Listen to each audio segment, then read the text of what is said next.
আল্লাহ পাক আজকে আপনাকে হয়তো 1 কোটি টাকা দিয়েছেন, কালকে আল্লাহ না করুক 1000 টাকার জন্য মানুষের কাছে হাত পাততে বাধ্য করতে পারেন আল্লাহ পাক। এমনও কিন্তু দিন আসতে পারে, দিন সবার সবসময় সমান থাকে না। আজকে আপনার কাছে 1 কোটি টাকা আছে, কিছু মনে হচ্ছে না, কালকে কে জানে আল্লাহ না করুক যে 1000 টাকা কারো কাছে চাইতে হচ্ছে, 1000 টাকার জন্য ঠেকে গেছেন, হতে পারে না?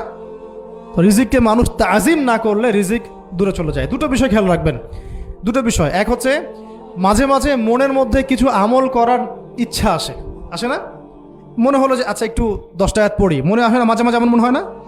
ওই সময় এই যে মনের মধ্যে যে এই ইরাদাটা জাগ্রত হওয়া, এটাকে আমরা বলি ওয়ারিদ।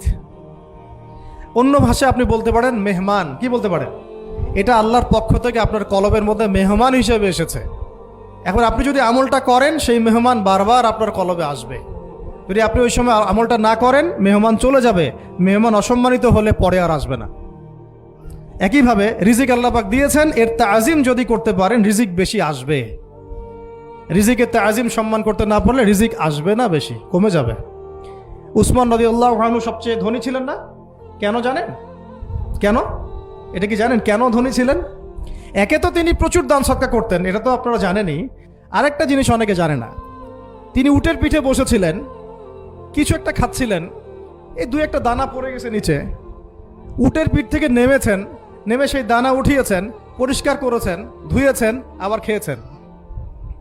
তার এই 2-4টা দানার কোনো কিন্তু মানে পরোয়া না করলেও চলে, তার প্রচুর অর্থ সম্পদ আছে। এত অর্থ সম্পদ যে তাবুক যুদ্ধের দিন 30,000 সেনাবাহিনীর দায়িত্ব নিয়েছে।